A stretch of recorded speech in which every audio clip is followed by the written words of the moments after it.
La historia de la computadora se remonta a muchos años antes de nuestra era, incluso a miles de años antes de Cristo.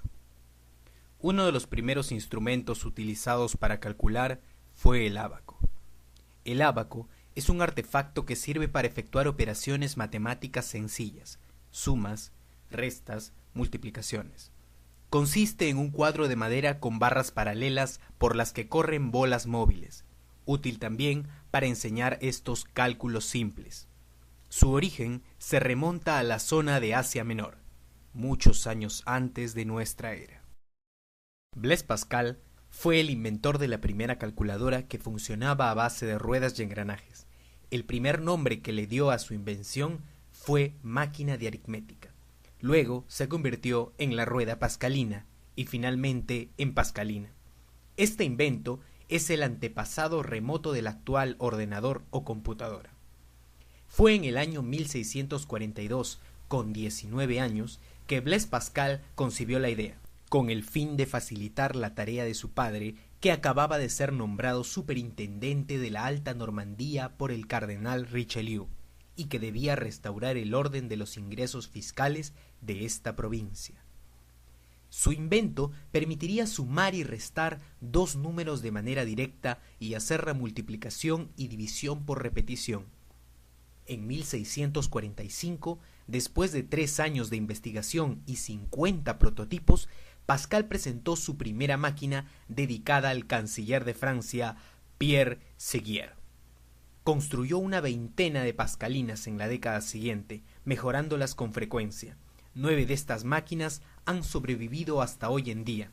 Un privilegio real promulgado por Luis XIV le dio la producción exclusiva de máquinas de calcular en Francia. En 1951, la que está considerada como la primera computadora, que se llamó Sally, fue ampliamente comercializada, con el nombre de Univac I, y comenzó a funcionar con éxito.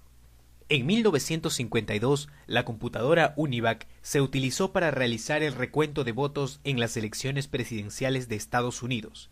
El resultado victoria se conoció en 45 minutos, luego de que se cerraran las mesas en los colegios electorales. En 1952 entra en funcionamiento la primera de las llamadas IAS Machines, diseñadas por John von Neumann, y que incorporaban notables mejoras respecto a sus predecesoras. Y en 1962, Steven Russell creó el primer juego para computadoras, Space War. Primera generación de computadoras, 1938-1958. En esta época, las computadoras funcionaban con válvulas, usaban tarjetas perforadas para entrar los datos y los programas, utilizaban cilindros magnéticos para almacenar información e instrucciones internas, y se utilizaban exclusivamente en el ámbito científico o militar. La programación implicaba la modificación directa de los cartuchos y eran sumamente grandes, utilizaban gran cantidad de electricidad y generaban gran cantidad de calor, y eran sumamente lentas. Debido a esto, la comunicación era breve. Segunda generación, 1955-1963. Las características de esta generación era que la mayoría de las computadoras utilizaban transistores para procesar la información. Los transistores eran más rápidos, pequeños y más confiables que los tubos al vacío. 200 transistores podían acomodarse en la misma cantidad de espacio que un tubo al vacío. Usaban pequeños anillos magnéticos para almacenar información e instrucciones. Producían gran cantidad de calor y también eran sumamente lentas. Se mejoraron los programas de computadoras que fueron desarrollados durante la primera generación. Se desarrollaron nuevos lenguajes de programación como COBOL y Fortran, los cuales eran comercialmente accesibles. Se usaban en aplicaciones de sistemas de reservaciones de líneas aéreas, control de tráfico aéreo y simulaciones de propósito general. La Marina de los Estados Unidos desarrolla el primer simulador de vuelo, computadora Whirlwind. Surgieron las minicomputadoras y los sistemas de terminales a distancia. Se comenzó a disminuir el tamaño de las computadoras. Aparecen muchas compañías y las computadoras eran bastante avanzadas para su época, como la serie 5000 de Burroughs y la Atlas de la Universidad de Manchester. Algunas computadoras se programaban con cinta perforadas y otras por medio de cableado en un tablero. Tercera generación, 1964-1970. Comienza a utilizarse los circuitos integrados, lo cual permitió abaratar costos al tiempo que se aumentaba la capacidad de procesamiento y se reducía el tamaño de las máquinas.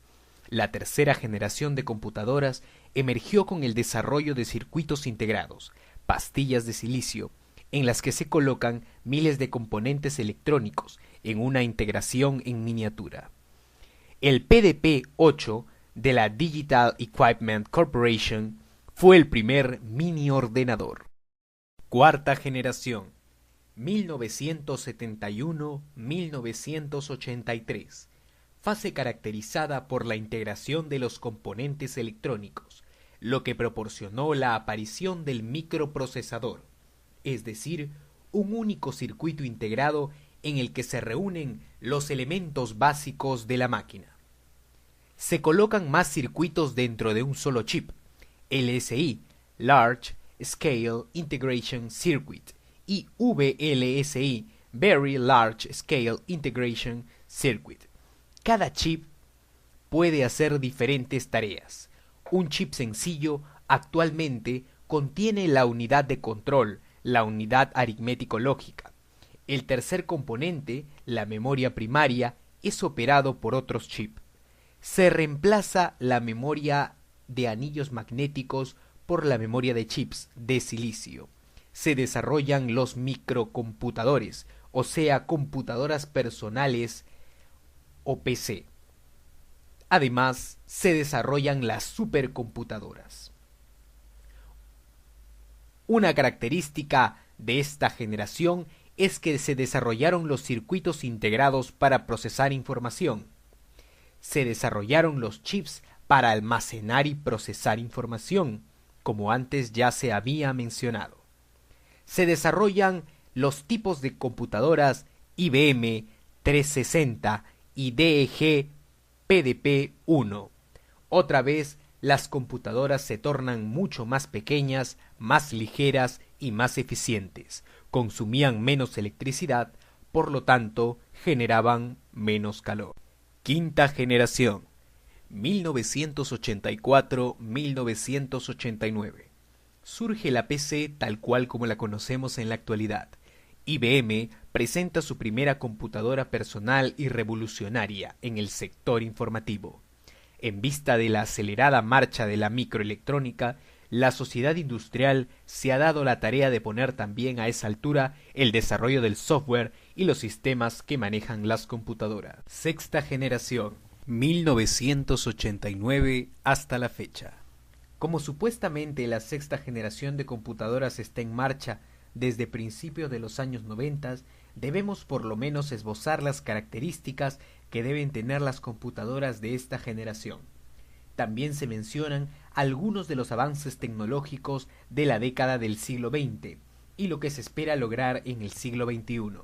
Las computadoras de esta generación cuentan con arquitecturas combinadas, paralelo-vertical, con cientos de microprocesadores vectoriales trabajando al mismo tiempo.